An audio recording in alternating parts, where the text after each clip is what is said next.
Hey y'all, welcome back to my channel. If you're new here, hello. If you feel like you got a little bit of that common sense that's not so common, go ahead and hit that subscribe button. And if you don't, it is a disease, so hit the subscribe button and you will catch it, I promise, okay? And today on my channel, we're gonna be looking at the new laws for 2025 in Tennessee, all from the common folk perspective. Don't come for me.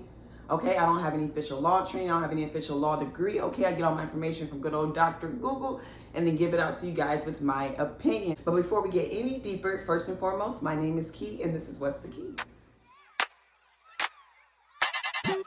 For me, break, for me, break the body for me. All right, y'all, so let me just talk about Zah real quick. Okay, Zah got put in front of this camera because I was told if plants get put in front of the mirror, they straighten themselves out. Okay, Zah was acting out a little bit.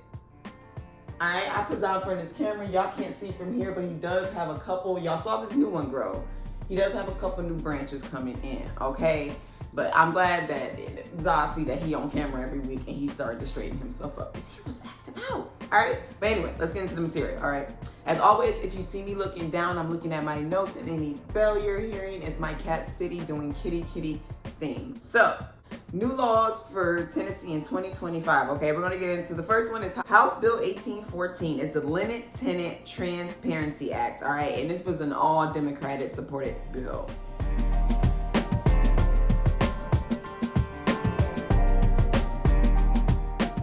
Landlord or any person authorized to enter into a rental agreement on the landlord's behalf shall disclose to the tenant in writing at or before the commencement of the tenancy the name and address of the agent authorized to manage the premises, which may include any third parties, and the owner of the premises or a person or agent authorized to act for and on behalf of the owner for the acceptance of processes for receipt of notices and demands, a telephone number or email address for main services, and an online portal designed for landlord-tenant communication, all right? This applies to agreements adjusted after January 1st, 2025. So renewed, started, adjusted anyway after January 1st, 2025, okay?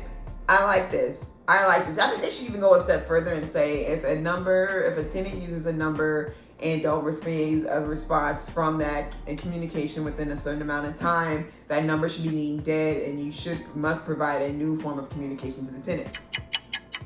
Let me just quickly tell y'all about an experience I had when I was looking for new apartments. This place, their leasing personnel, I believe, was a third party because they were answering the phone and everything quickly.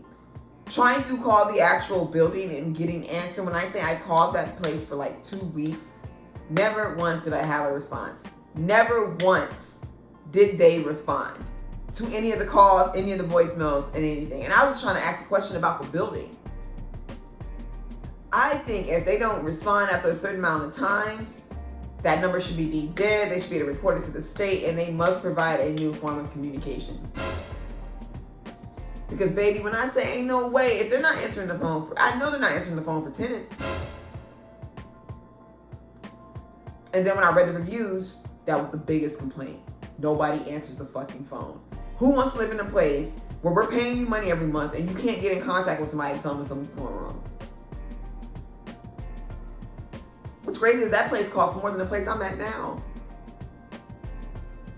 It's crazy. I like that house bill, okay? Like I said, they should have took even a step further and told them, if you know you're not answering that, people aren't getting responses to the requests they're sending to that email, that phone number, that portal within 5 business days, that's considered dead, and you must provide a new form of communication within 24 hours. Yeah. Because a lot of places provide numbers that they never pick up from. All right, next bill, Senate Bill 1798, and this is a service industry training. This is a Democrat-sponsored bill.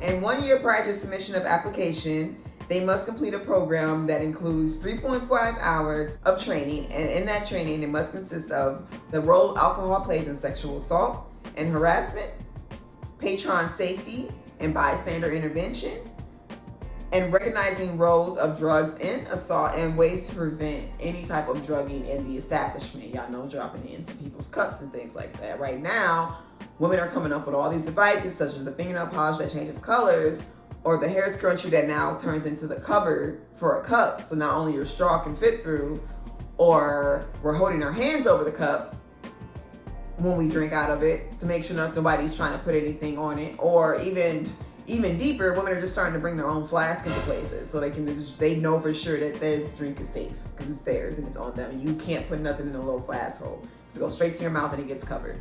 Okay, so I like that. I feel like they should have that training. I think a lot of states, like I said, it was another law. I believe it was for Cali. A lot of people have the decency and probably want to do this, but there's nothing in law to protect them once they go into place. Okay, with this training and stuff, that adds in additional protections and stuff for businesses that do intervene. All right, and also teach the ones that just want to intervene and probably don't know how. That's how you get the bystander effect. Sometimes people just don't know how to intervene. They think somebody else is going to intervene, etc., etc. So I like it. Next bill. Senate Bill 1919.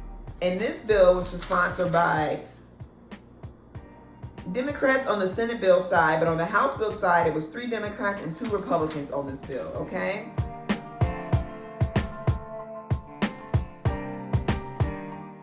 And this is a health benefit plan that amends any policy after 1/1/2024 should provide coverage for 12 months refill of contraceptives obtained one time by the insurer, all right? Unless the person requests for anything to be less. The plan that provides coverage for contraceptives in absence of clinical contradictions, so that means nothing on the patient side will impact the drug in a negative way and harm the patient. They shall not impose utilization controls or other forms of med management limiting the supply of contraceptives that may be dispensed to an amount less than 12 months. And this does not require them to dispense any drug or supplies not in the health plan. Okay. Some people love this. And I can see the people who will love this are people who are just done having children and maybe want to be on birth control and things like that. And just like, I don't care, put me on birth control. And yes, I do understand there are forms of birth control that do stay in your body longer for than 12 months and etc. And I also understand that there are birth control drugs that the doctor administers themselves and you have to go in the office to get. My problem with this, I don't feel like anybody should be getting a refill of a hormone for 12 months without getting checked by the doctor. I feel like there should be, yes, it should be automatic. The doctor should give the refill, but I'm really hoping there's some requirements in place that the doctor at least puts in place that I have to check you at least once in that 12-month period. After the 6 months part, or once every 4 months, or once every 3 months, or something like that. I don't like the fact that you just continually to give somebody birth control, because I'm looking at the youth that are getting on birth control and the fact that their bodies are still developing. The body has natural changes, yes, but I feel like you should always have these open discussions with your doctor, especially in that developing age. Like, hey, yeah, this was going on, but it's nothing. The doctor can be like, yes, it may seem like nothing to you, but that's actually a thing for something. We're actually going to stop that because of this. I feel like you should have the opportunity to do that. And then in the small, slight chance of parents that are really forcing their child to be on the contraceptives, the hormonal contraceptives, we can make sure that the child is, in the position that they actually want.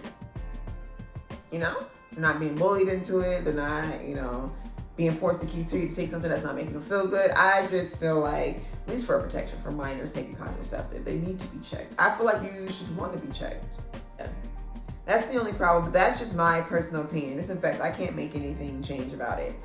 But I personally feel like 12 months of refills, please allow to have the doctors at least be like, well, you gotta at least see me twice in a year for me to give you this refill. I'll refill you constantly for 4 months, but then you gotta come see me. And I have the power to do this without getting any authorizations or anything like that. But, I need you to see me. And I'm hoping I'm really overthinking it and they do already do that, but you never know. So I like to put that in there. Now, y'all, we're about to get in some of these bills that have to do with our children on the internet. And it's going to be some controversy when it comes to restricting children on the internet because other people think we're restricting our freedom of speech. All right? So I will first go into the House bill that doesn't have, from what I saw, any controversy behind it, all right? And it's House Bill 1891. It's Protection for Children from the Social Media Act. And this was a mostly Republican-sponsored bill with 1 Democrat. Shout out to Hardaway for realizing the Democrats are supposed to be the ones out here protecting the children.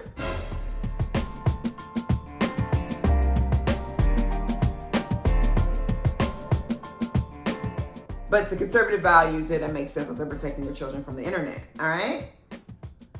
So, What a minor is in this case is known or reasonably believed to be under the age of 18. All right. This does not include anybody that is emancipated and is a resident of this state. So if they're emancipated and they live in Tennessee, they're not included.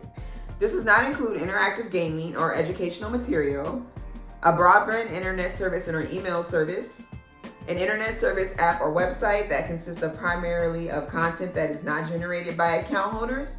So like I was saying, how I was trying to defend in the other bill for Florida, they didn't sound like they were restricting any of these either. But like I said, Tennessee is very good at making their bills very detailed, and I love it. So if it's not generated by account holders, but rather by the website, the app, or etc. like that, they're not included. For interactive functionality, it's incidental to, directly related to, or dependent upon the pre-selected content described above. Online shopping, if interaction with the account holder is basically strictly just the transactioning or you commenting and reviewing on products and things like that. Any of those internet service providers or applications that are providing job opportunities, they are unlimited as well. Like I said, I do not believe in the other law they were saying any of this. But they didn't write it down. I said, you gotta write it down because common sense ain't coming. So whatever I try, I'm trying to spread the common sense. But I'm so glad they wrote this down. Cloud storage or cloud computing services. Technical support or reviews of electronics. So electronics have their own free thing. Peer-to-peer platforms and functions include sending money, receiver requests, settling payments. So like Cash App or PayPal or Venmos or any other ways that you would pay for like getting your nails done or any services in general that like most small business owners, local business owners have. So in this bill, they also shall verify the age of an individual who attempts to become an account holder. If they are a minor, they must have an express parental consent for a minor to be online. And of course, if they don't have the parental consent, prohibited. They gotta put that in there.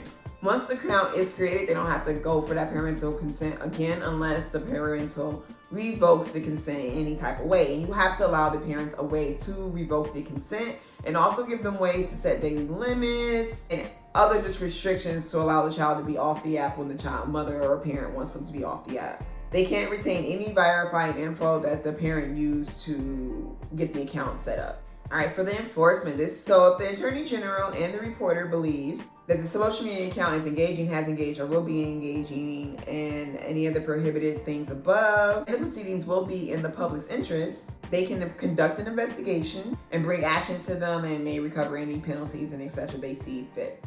All right, so they even made a section saying that waivers are prohibited. So a waiver or limitation, or anything that can be used as a waiver or limitation of the following is a void of unlawful and is against public policy. All right, a protection or requirement provided under this part. So can't nobody out here try to say that this website's protected, this thing. They don't get waivers. No website gets waivers. None of that, okay? You fall under the law. And the right to cooperate with the Attorney General and reporter or another law enforcement agency. And they also made no court, arbitrator, or anybody can enforce or give any kind of effect to these waivers or limitations. So that's their social media law. There's no pushback on it. I can see why there's no pushback on it. So I'm starting to realize the real problem is not having porn readily accessible for adults. Yeah, that's what I'm starting to realize, because if Tennessee's not pushing back on this for the social media one, but the next bill is separated because that's the one that has a federal lawsuit against it, then y'all are pushing back on the porn being accessible to adults, readily accessible to adults, which is asinine. Because you could just create an account. But if this is coming from the more conservative states, maybe they just feel maybe a bit embarrassed and don't want people to know. But a lot of it is anonymous age verification, so I don't get it. But let's get into this, all right? So the Senate Bill 1792. So Senate Bill 1792 was all Republican on both the Senate and the House side.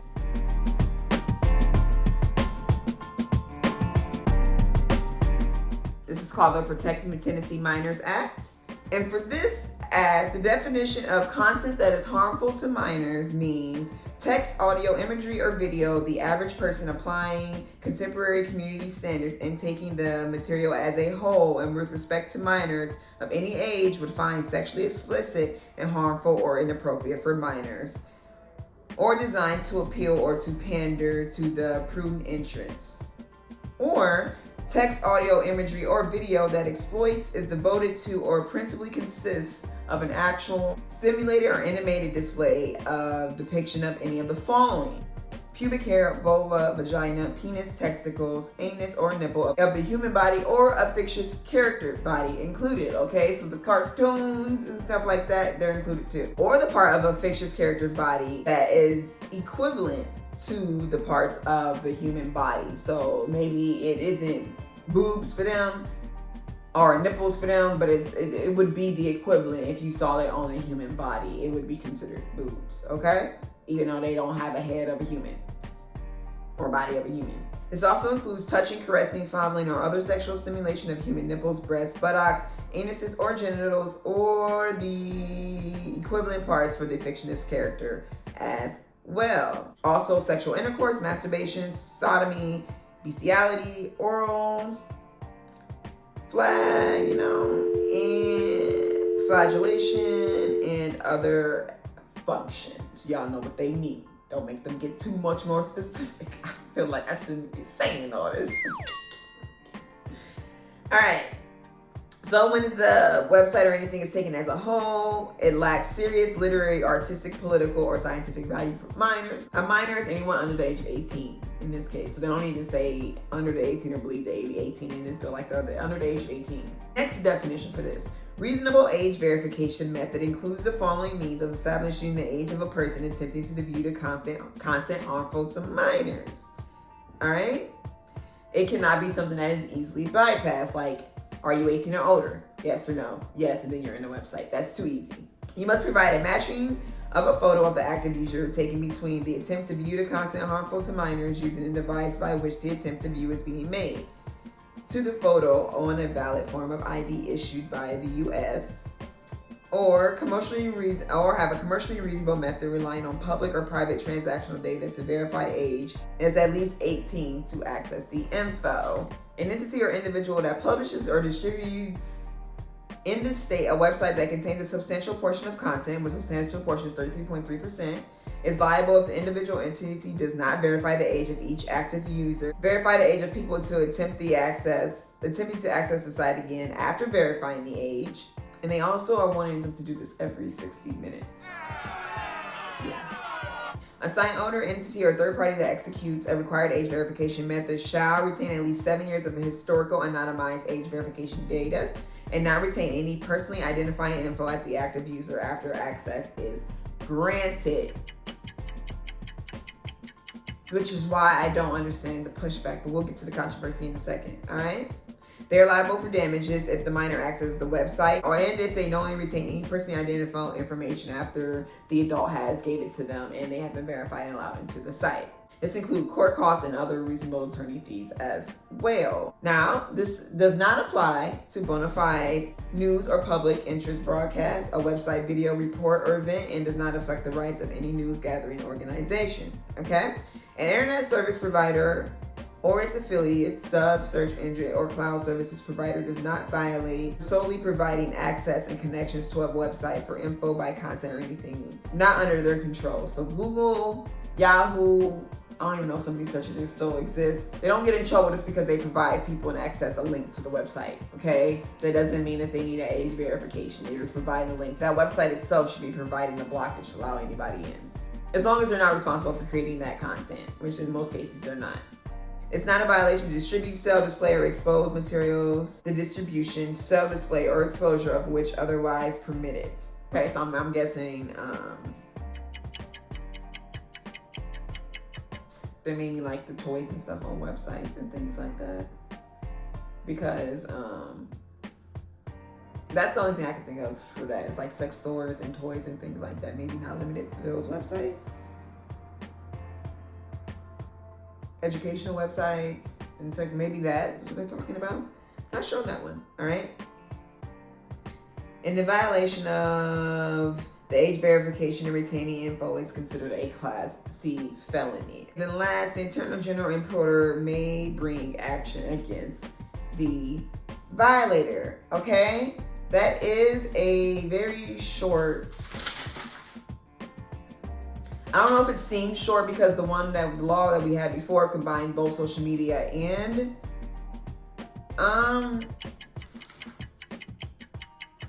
porn, but that kind of seemed very. I feel like we should have some extra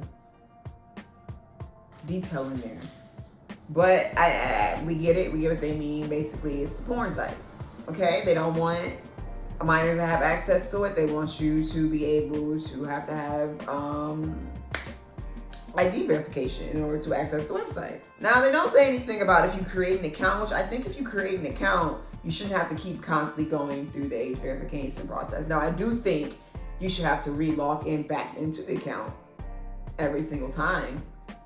But like every time you exit the session, but I feel like if once you create the account with your name, you should be able to access it. But there is controversy with that one. So now with the social media one with the age verification, and we're going to get a little bit into the controversy. So right now there's a federal lawsuit out against the Senate Bill 1792, and it's with the Free Speech Coalition, who's also joined by the Deep Connection Technology Inc. and JFF Publications LLC and adult entertainer Melrose Michaels. See them here.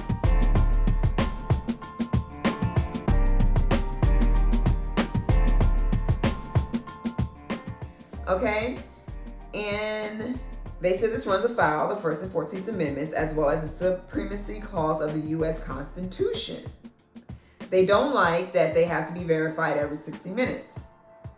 Now, personally, I don't see a session going longer than 60 minutes, but if you have parties and things like that, I guess, they have swinger parties they need playing in the background. 60 minutes, I can definitely see is a bit excessive. It is a bit excessive to have somebody that is actively using this site nonstop, so meaning they don't have any pause moments in there and tell them they can't. They said it gives them like a shaming feeling to people, and I can see that, but it's also like you might need to go to therapy, you might need to go to addiction treatment, get some addiction treatment if you're sitting there with that long, okay? In one session, but they could just be saying like, I guess if it's multiple sessions throughout the day, you would have to, like I said, I would want you to have to re-log in and stuff anyway. So I don't see a problem with you have to verify multiple sessions unless you have your own actual account, but you'll just be logging in. But yeah, I can see that it can be a bit obsessive for people who watch it to that extent. I feel like I ain't on there for more than 20 minutes. If I am. They feel like it shames the viewer. Those who violate this are subject to criminal penalties, including court costs, attorney fees, and imprisonment. They say this claim forces them to infringe the Constitution. Bullshit. They could just be like Pornhub in Utah and just not allow access in that state to the porn site. They truly feel like it stops their constitutional right. They could just not allow access to the website and continue to allow the access in the states that allow them to do it how they want for the verification. I don't see how this forces them to infringe on the content. They don't have to. You never have to. They can shut down it in certain states. I think some people forget that porn is $1 billion industry, and they also underestimate what people can do to access websites. But that's not a good enough argument because they could just shut down the website. They don't have to require people to do that or etc. They claim the law is vague and overbroad. I did just say I felt like that was a little short. They could have added some more stuff in there. But so I will have to slightly agree with them on that part. It is a little vague. It was a little short. I feel like you're gonna have to go a little bit more detail in that bill. Or it needs to be amended to add some more detail, okay? Because it did seem short compared to when we talked about the Florida one. Especially compared to their actual social media bill, I feel like there's a lot more detail than what they could have did for the porn bill, which is saying a lot for Tennessee. Because like I just said, Tennessee does a very good job at putting details in their bill. But like I said, that one felt a little short. It was like porn sites 18 older, nobody access, boom. Like damn. Okay, yes, we get it, but talk to us and let us know a little bit more detail. What's the process? How they gonna transition out of this? Okay, exceptions, like when I said, if you have an actual account created that your age is verified on this account and they make you have to log in your password every time, whether that is through Face ID or you have to type in the password,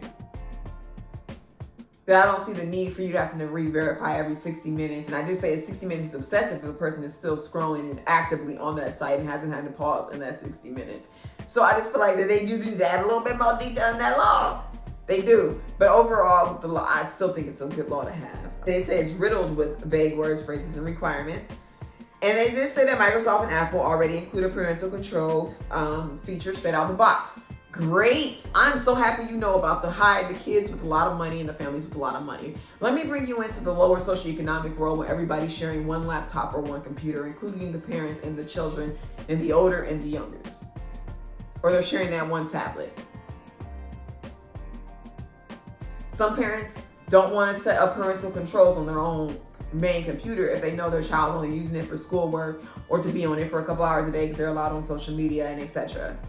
And also, yeah, straight out of the box, but I feel like that only was going to work for phones, for you to be able to restrict your child's phone. I feel like, and like I said, everybody, they could be sharing phones.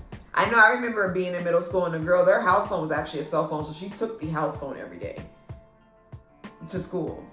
Granted, we were back in the flip phone era. Don't judge me. But yeah, I just feel like, yeah, that works in cases where, yes, we're going to get every child a laptop and the child's only going to be using their laptop.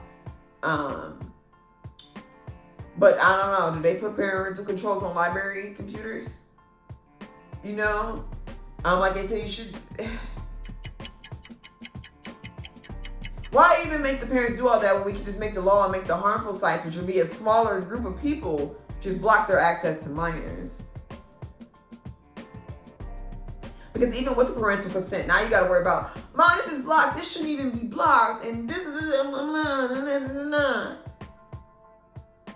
you know, I just, And then it also requires, because you know there are some crazy messed up people in the world, the sites that are being created, every single porn site would have to hit the criteria to hit that parental control. And that means they couldn't have did anything, changed any wording, blurring, anything to make sure that that website can actually pass through parental controls or anything like that. So I don't know. I get y'all argument, and it is a great one. But are you going to work the Free Speech Coalition, the Deep Connection Technology, Melrose Michaels? Are y'all going to work to make sure that every child has their own laptop and their own phone so that doesn't have to happen? So that the parent doesn't have to block their own things and worry about their own controls when they're freely accessing their computer for majority of the time? All right. And this is my biggest problem with them. All right, y'all saw me. I was like damn near agreeing with them with some of these. Okay, they want to permanently block the law, which I always think is stupid. Negotiate to get the changes you want in there. All this stuff can be easily changed. You can tell them instead of bitching, hey, this is the problem, but we're not giving you the solution. You can tell them you need to add in more things like this for detail. Okay. I don't agree with the parental, the out of the box thing, okay? Because that could be easily, and plus, like, these kids are smart nowadays. A lot of kids know more controls than their parents. A lot of the parents are asking, hey, how you log into that? How do you do this? Yes, granted, we're getting to the generation where I'm the parent, but you not getting over me in technology. When I was in second grade, walking to computer labs, learned this shit from when I was knee high, how to just fuck around and play on the computer. Okay, but we do still have older generations. Okay, I'll say Gen X, some of Gen X, younger Gen X, got older Gen X, not so much. But after them, parental consent can be easily manipulated. I feel like by this new generation who grows up with technology from the moment they're out the womb. Y'all putting them in front of laptops and TVs. And it don't have to be verified every 60 minutes. That can be changed. Yeah, y'all can push to get that changed. I mean, that's a little excessive. Okay, that could be a little excessive. Let the people watch it. They want to watch it all day. If a couple's having a day and they just watching it and they just having a good time and they're pausing and drinking Gatorade and it's just playing, like, let them chill and watch it and let it go. So I can see that being excessive. But like I said, that can be fixed by just getting them a login and stuff like that.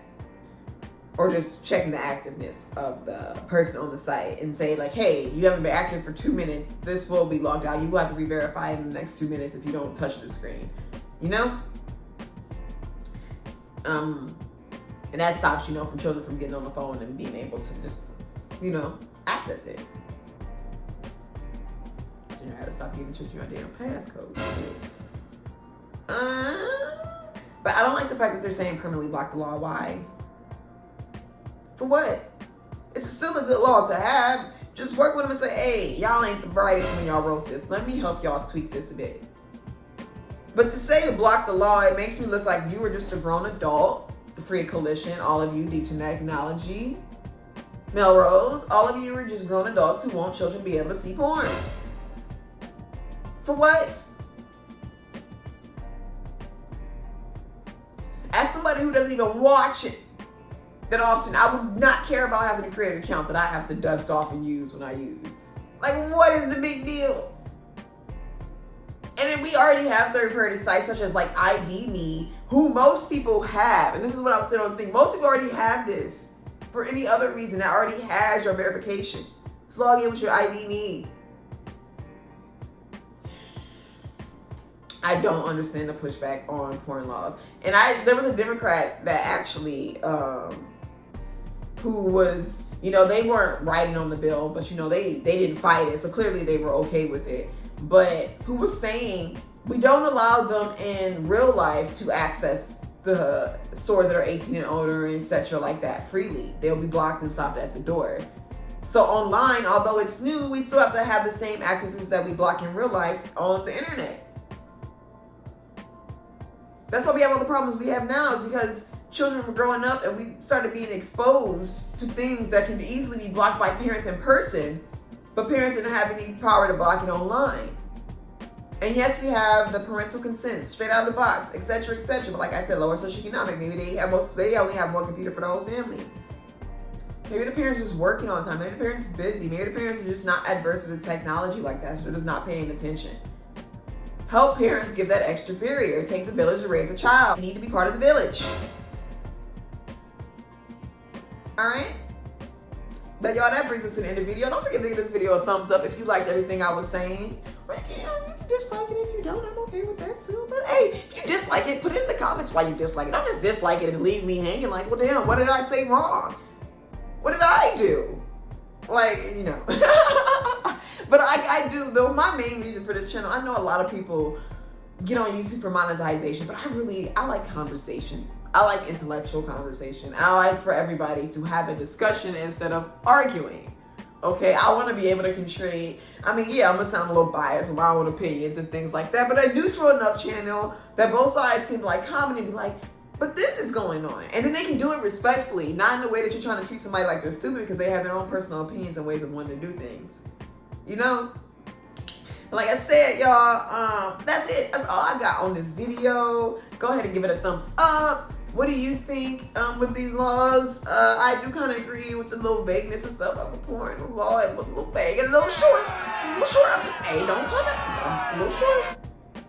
They could have done it a little bit more detail, and especially with after reading the first Tennessee law and all the dentists, and you know, my mouth went dry. Talking about prior authorizations, they could have added a little bit more detail in that law. But Tennessee, I could have wrote down damn near every new law they put out.